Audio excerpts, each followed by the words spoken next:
Oke, akhirnya tiba juga paket yang udah gua tunggu-tunggu selama kurang lebih 10-11 hari. Jadi ini adalah paket yang isinya adalah motherboard, tapi ini bukan motherboard biasa karena ini adalah motherboard mini ITX dengan soket AM5 paling murah di pasaran. Dan alasan kenapa gua sangat gak sabar nungguin paket ini adalah karena harganya itu cuman di kisaran 1,4 jutaan, brand new, garansi 3 tahun. Jadi kita bakal unboxing bareng untuk lihat apakah gua kena scam atau enggak. Let's go.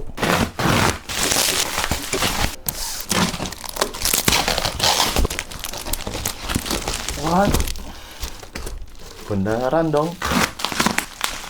Gua takut kena motherboard ini. Let's go. Beneran dikirim dong. Oke.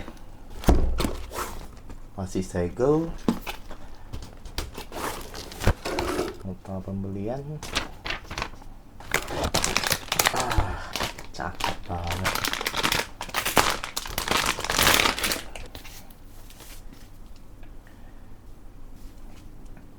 Oke, jadi kita ada dapat antena WiFi, kabel SATA, dan ya motherboard mini yang kelihatannya sih cakep ya.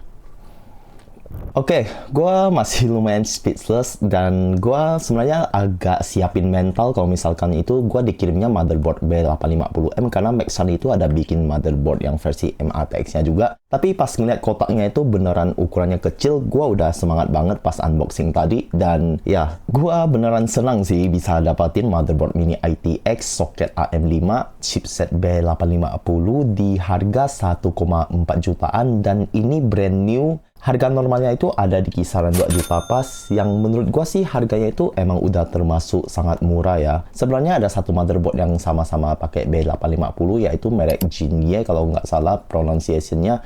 Nah itu motherboard dari China yang sayangnya nggak masuk secara resmi. Nah ini masuknya secara resmi di Indonesia. Jadi menurut gua emang sangat menarik secara harganya. Gua kemarin sebenarnya iseng aja untuk ngelihat apakah di tanggal kembar itu ada promo, siapa tahu ada diskon yang lumayan gede, dan rupanya ada satu toko yang diskonnya itu sampai 30%. Dan sebenarnya sih tokonya itu lumayan gede, tokonya udah trusted juga. Jadi gue langsung chat aja buat confirm, siapa tahu mereka salah harga terus ujung-ujungnya di cancel. Tapi tokonya itu emang bilang harganya emang lagi promo, jadi gue langsung check out. Dan mungkin karena banyak pengiriman, tibanya itu sangat lama, sekitar 11 hari. Dan sekarang kita bakal bahas untuk spesifikasinya dulu. Jadi motherboard ini berukuran 170x170 mm, menggunakan PowerPass 6+2+1 dengan driver MOSFET 50A yang bisa di-unlock TDP-nya hingga 180W, dan diklaim sudah optimize untuk Ryzen 7 9700X, bahkan hingga Ryzen 7 7800X 3D. Memiliki dual slot RAM dengan kapasitas maksimum 96GB dengan speed hingga 8000 MHz. Sudah menggunakan PCIe 5.0 untuk slot GPU-nya, jadi ini beneran udah mantap banget. Untuk storage-nya kita dikasih dual slot SSD NVMe 4.0 yang satunya ada di depan dan satunya lagi ada di belakang motherboard, serta dual slot SSD SATA 3.0. Kemudian untuk headernya kita dikasih satu USB 2.0, satu USB 3.2, dan satu USB Type-C. Kita juga dikasih dua fan header, dua colokan ARGB 3 pin, dan satu colokan RGB 4 pin yang bisa dikontrol lewat software Maxsun Sync yang bakal kita coba tes nanti. Untuk I/O panelnya kita dikasih satu HDMI 1.4, satu DisplayPort, dua USB 3.2, 4 USB 2.0, dan satu tombol clear CMOS. Sementara untuk konektivitasnya, kita dikasih built-in Wi-Fi 6 dan Bluetooth 5.2, colokan untuk Ethernet, dan colokan audio. Gue udah rakit motherboardnya ke dalam casing Cooler Master NR200P yang sebenarnya sih ini udah gue pakai buat konten PC rakitan 7 jutaan kemarin. Sekarang kita masuk ke dalam BIOS-nya. Di halaman utama kita dikasih opsi untuk enable settingan XMP, resizable part, EUP, dan RGB. Kemudian kita bisa pilih mode performance yang fungsinya sama kayak preset untuk one click overclock. Kemudian ada tampilan status dan basic info dari PC kita, dan ada dua opsi background yang satunya itu dibikin khusus untuk para Winbu. Terus ada pilihan favorites, advanced setting untuk CPU, chipset, PCIe, storage, USB, network, TPM, dan security. Kemudian di bagian overclock kita bisa pilih settingan lebih advance untuk PBO auto atau manual overclock. Dan ada opsi unlock CPU ke 105W plus game turbo mode yang ntar bakal gua tes untuk melihat apakah ada performance increase jika dinyalakan. Kemudian ada settingan memory timing, frequency voltage, dan lain-lain. Berikutnya di bagian status, di sini dia memberikan informasi sistem yang kita gunakan, boot priorities, dan terakhir save atau load profile BIOS yang kita inginkan. Sekarang kita masuk ke software Max Sensing yang berfungsi untuk mengatur RGB di PC kita. Yang pertama ada mode static, kemudian brief, color cycle, starry sky, rainbow, input untuk RGB mouse dan keyboard, AI Smart yang warnanya bakalan otomatis menyesuaikan usage atau suhu dari CPU maupun GPU, terus ada command, audio sync, wave, dan yang terakhir untuk mematikan semua efek RGB.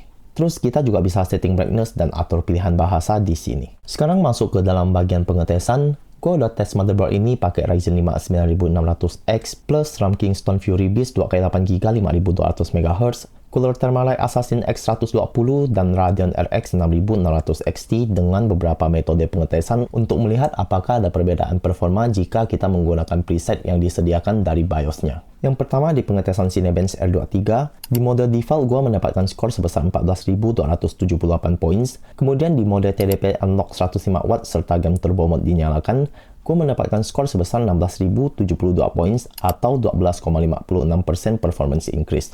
Dan sementara di mode PBO Extreme serta PBO Extreme plus TDP 105W plus game turbo mode dinyalakan sekaligus, gue mendapatkan skor yang identik di 17.377 points atau 21,7% performance increase. Jadi kelihatannya di mode PBO Extreme dia udah otomatis nge-unlock TDP 105W dan game turbo mode sekaligus, dan memang kita jadinya mendapatkan performance increase yang lumayan signifikan, yang artinya preset one click overclock dari motherboard ini berfungsi dengan baik. Cuman yang perlu diperhatikan di sini ada di CPU temperature dan package powernya. Di mode default, CPU temperaturnya itu sangat adem di 58W, dengan power draw CPU di 89W. Sementara di PBO Extreme dan PBO Extreme Plus TDP 105W plus game turbo mode, CPU temperaturnya itu tembus hingga 95 derajat, yang artinya CPU-nya itu beneran dipush hingga naik ke suhu maksimalnya dan otomatis terjadi throttle. Tapi di hasil pengetesan yang tadi, kita tetap mendapatkan performance increase yang besar di atas 20%, dan yang luar biasanya adalah CPU package powernya itu tembus hingga 185W, yang artinya motherboard ini beneran mampu menghandle CPU dengan power draw yang sangat tinggi sesuai dengan klaim di website mereka. Dan dengan suhu chipset yang sangat aman di semua metode pengetesan, cuman di kisaran 53 derajat. Sementara kalau kita matikan PBO-nya dan cuma enable mode TDP 105W dengan game turbo mode, kita mendapatkan performance increase yang lebih balance sekitar 12%, tapi dengan suhu yang lebih aman di 72 derajat dan power draw yang lebih kalem di 124W. Dan jujur aja gue cukup impressed dengan performa motherboard ini karena kelihatannya dia memiliki performa yang sangat decent baik dari sisi VRM, stability, serta tuning bawaan overclock dari BIOS-nya. Gue juga coba tes performa gaming dari motherboard ini pakai built-in benchmark dari game Cyberpunk dan Counter-Strike 2. Dan kelihatannya sih untuk skenario gaming nggak terlalu terlihat perbedaan yang signifikan kayak di Cinebench tadi. Palingan performance increase-nya itu cuma di kisaran 1 hingga 3% yang bisa aja disebabkan oleh bottleneck dari GPU, karena gue cuma pakai Radeon RX 6600 XT di sini. Jadi ya kalau kelihatannya kalian emang cuma niatnya buat main game sih, pakai mode default juga udah cukup. Untuk masalah suhu juga dia lebih adem di mode default, paling di kisaran 58 derajat dengan power draw di 89W. Sementara kalau di 3 mode lain, suhunya itu di kisaran 65 derajat dengan average power draw CPU hingga 106W untuk di game Counter-Strike 2, dan di Cyberpunk suhunya itu di kisaran 70 derajat dengan power draw hingga 118W. Jadi itu dia hasil pengetesan gua terhadap motherboard Maxsun B850i Wi-Fi Ice, dan sebenarnya motherboard ini punya potensi yang sangat besar, cuman sayangnya dia ada beberapa kekurangan minor yang seharusnya sih gampang diatasi. Seperti misalkan USB 3.2-nya itu kita cuma dikasih 2 port, sementara USB 2.0-nya itu kita dikasih sampai 4 port. Terus untuk slot SSD NVMe-nya kita nggak dikasih heatsink dan dua-duanya itu masih PCIe 4.0. Padahal kalau salah satunya udah dikasih yang 5.0 itu bakalan lebih mantap lagi. Wi-Fi-nya juga cuman Wi-Fi 6, bukan Wi-Fi 6E. Kemudian nggak ada tombol untuk flash BIOS, cuman ada untuk clear CMOS doang. Dan kekurangan terbesar yang menurut gua mungkin jadi deal breaker bagi sebagian besar buyer adalah motherboard ini belum memiliki port Type-C di rear panelnya, cuman ada di bagian internal motherboard. Jadi ya kalau misalkan kalian butuh banget koneksi Type-C, kalian harus make sure kalian itu belinya casing dengan port Type-C di front panelnya. Kemudian faktor lain yang mungkin bakal jadi deal breaker juga adalah motherboard ini cuma tersedia warna putih. Sementara kalau misalkan kalian suka dengan build yang tema full hitam kayak gua, jantungnya itu mungkin bakalan kurang serasi kalau misalkan pakai motherboard ini.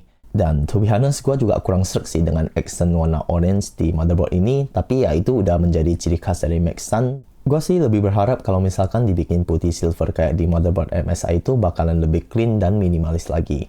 Tapi ya terlepas dari semua kekurangan yang gue sebutin tadi, menurut gue motherboard ini tetap menjadi opsi yang sangat menarik dan tetap terlalu worth it untuk di harganya. Karena di harga 2 jutaan pas saja kita udah mendapatkan chipset B850i dengan performa yang sangat decent. Apalagi kalau dibandingkan dengan motherboard dari brand lain yang sama-sama menggunakan chipset B850i seperti misalkan dari brand MSI dan dari Gigabyte Aorus, sisi harganya tuh bakalan lebih jauh lagi, bisa sampai 2 hingga 3 jutaan. Ya, satu-satunya kompetitor mereka paling ada dari brand Colorful yang mereka juga belakangan ini ada ngeluarin motherboard B850i. Harganya itu sangat menarik di kisaran 2,5 jutaan. Dan jujur aja gue sangat tertarik dengan motherboard itu. Mungkin bakalan gue coba review juga ke depannya. Tapi ya, overall ini adalah motherboard yang sangat menarik dan dengan spesifikasi yang udah sangat decent juga. Dan gue sangat bisa ngerekomendasiin motherboard ini dengan catatan kalian nggak berencana pakai motherboard yang terlalu high-end seperti misalkan Ryzen 9 9000 series atau series X3D dengan TDP yang sangat ekstrim di atas 200-an watt. Tapi ya kalau misalkan kalian adalah seorang budget builder yang cuma berencana pakai Ryzen 5 atau Ryzen 7 sih, sebenarnya pakai motherboard ini juga udah lebih dari cukup. Jadi itu dia review gue terhadap motherboard dari Maxsun B850i Wi-Fi Ice. Gimana pendapat kalian tentang motherboard yang satu ini? Apakah sudah worth it atau mungkin kalian ada opini lain? Coba aja tuliskan di kolom komentar di bawah. Dan jangan lupa like dan subscribe jika kalian suka dengan konten seperti ini. Gua Techpedia and I'll see you guys on the next one. Bye-bye.